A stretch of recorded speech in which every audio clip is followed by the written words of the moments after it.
named, I mean, this trumps everything. 2012 Arizona Star, the other Star named you the top athlete in Tucson history. Pretty impressive. Oh, well, thank you. Let me get started. Before I get started, my questions and answers are not going to be as great as David and George. So you might get a yes or no response from me. That's as far as I may go with these answers. All right, so you're born in Texas. Correct. And then how did you get over here to Tucson? I was born in Victoria, Texas. Mom and dad separated. Mom wanted a new change, and we moved out to Tucson. We were in the Tucson Unified School District, and then my older brother wanted to follow his football dreams, and we moved into the Amphi School District and went to Amphi. So at Amphi, you had 3 straight seasons of over 1,000 yards. I did. Was it great blocking, David, or fast running, and what was your a little bit of both? No, I was blessed. I was blessed to have great guys around me. My teams were surrounded with great athletes, and I was the one that had the ball most of the time. So you really like Vern Traylor. He really helped you a lot. Oh, Vern was a heck of a coach. Bright coach, bright man, a good man. He has helped me out a lot. Now, when we're talking about football, you were also outstanding in track. I was blessed. I was blessed with speed, either from my mom or my dad, or both. And I was able to do some things on the track field. So after your senior year, you're named by the Long Beach Press Telegram, like a football publication type of thing, best high school player in the West, second best prospect in the nation next to Terry Kirby.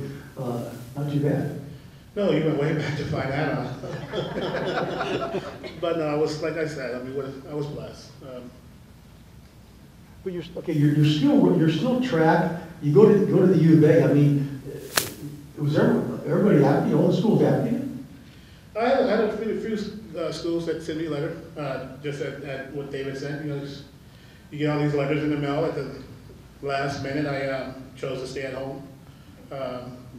And went to the U of A. So in 1989, 1990, you're the outstanding male performer in the Pac-10 championships, 100 and 200 meter dashes. So, I mean, you're probably thinking you're going to go to the Olympics too. It was running track was something I did to kind of stay in shape. The further I got into it, I was surrounded with great coaches.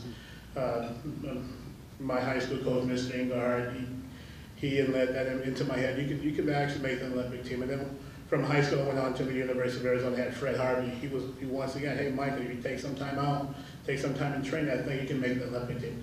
So that's what I did before the '92 Olympics. I just stepped back and I just didn't play football that year and just trained for the Olympics and made the team.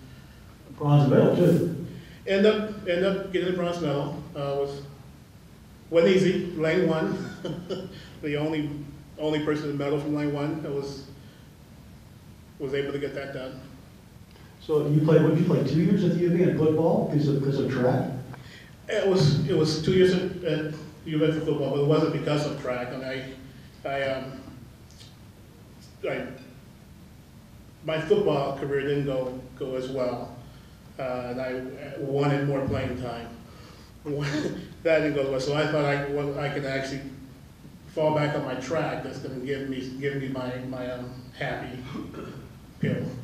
Yeah, I was going to ask you about that because at Amphi you had 3 seasons over 1,000 yards and became a kick returner pretty much in college football. Yeah, no, I mean once I got the field, I wanted to try to show what my talent was. I mean, if it wasn't going to be in the backfield, then it was going to be on special teams, and that's what I did with my pro career. I mean, it's if I was going to try to shine and do what I could do in the field.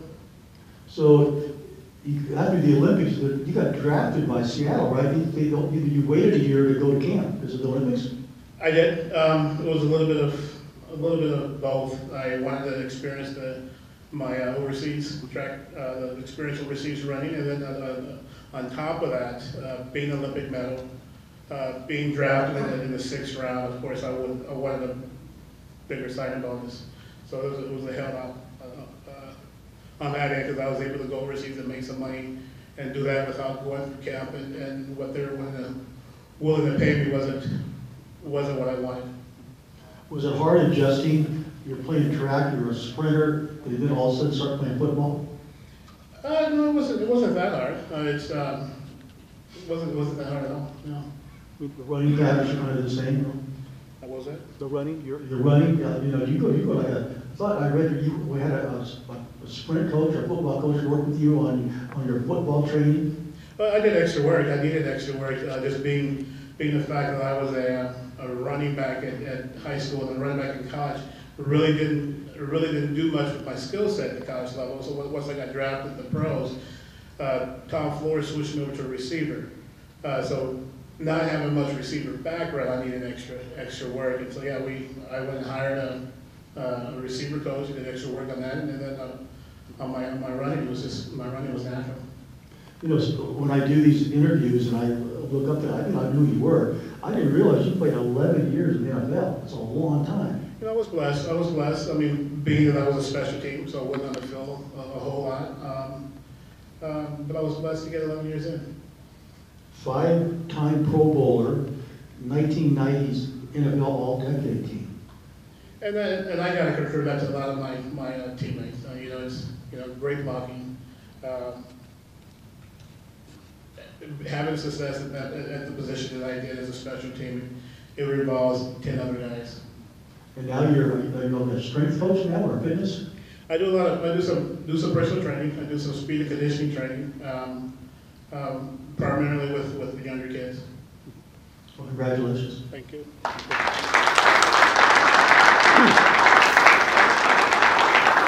Bene, coach.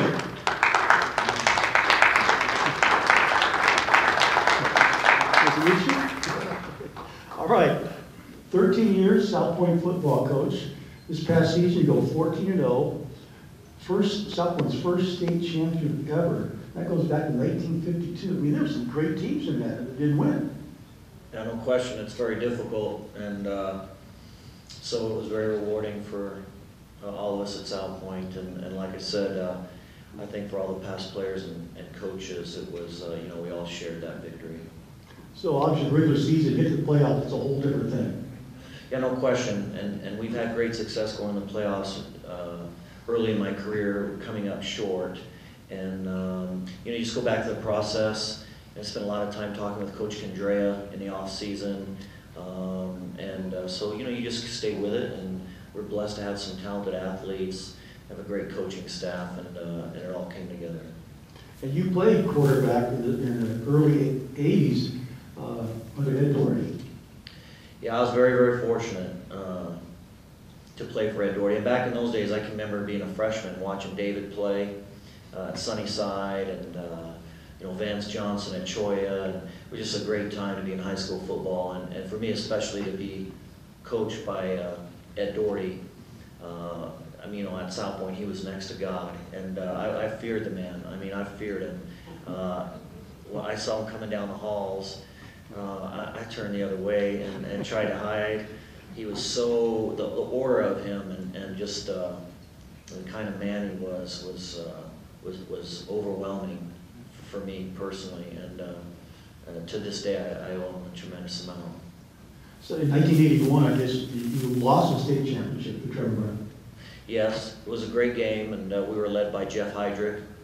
Was a phenomenal player at South Point, and he got injured early. But I was a sophomore. I was a backup quarterback my sophomore year, and then Ed put me in the game late, and we played at the U of A, and so it was kind of a springboard to the following 2 years where I had to play and start as quarterback, and then 30-some years later, we were able to win a state championship in the same stadium. So that was very rewarding to win the state championship, but to do it in the U of A stadium. Did you think back then that I could be coaching at South Point?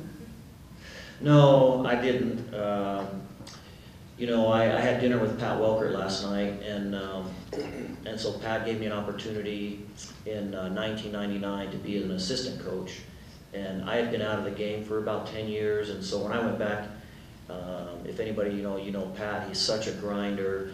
Just watch his film, and so he really taught me how to watch film, how to break down film, and how to become a coach. And really, I owe so much to Pat.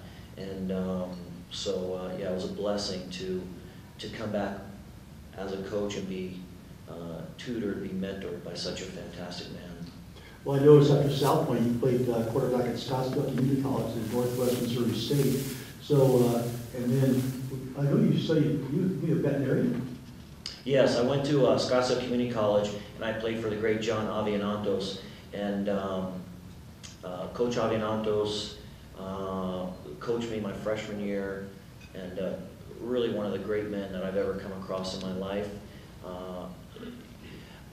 When I showed up to South Point, I thought I was the starter, and when I got the first day of practice, there were 7 quarterbacks. And so I was the littlest guy, so I was in the back of the line, and it was quite intimidating, but you know, through hard work, ended up starting there. They had a great animal science program, and I grew up on the east side, and we always had horses, and so that was really one of my passions.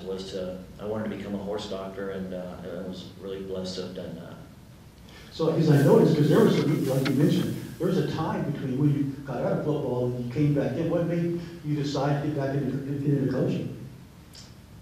You know, I started coaching my son in Pop Warner, and I was an assistant, and I just wanted to be a dad, and the head coach at the time asked me to help out, and I fell in love with it again, and I really was in a transition period in my own life, and believe it or not, it was just so therapeutic for me personally. And so when I came back to Tucson, for me to be able to go back to South Point and work for Coach Welker, it was almost too good to be true. That kind of the steps that fell into place, and then shortly thereafter, Coach resigned, and I was very fortunate to end up becoming the head coach after Pat. And you did a lot of work there, a new weight room, and turn things around. Yeah, we've been very fortunate. The community has been very good to us. We've raised a lot of money, and so, you know, we've redone the facilities. We have a tremendous strength program now. My head strength coach, Carla Garrett, you know, she's a former Olympian. She was a strength coach at the University of Arizona. So, you know, there's lots of common ties in our community, and she's very passionate about what she does.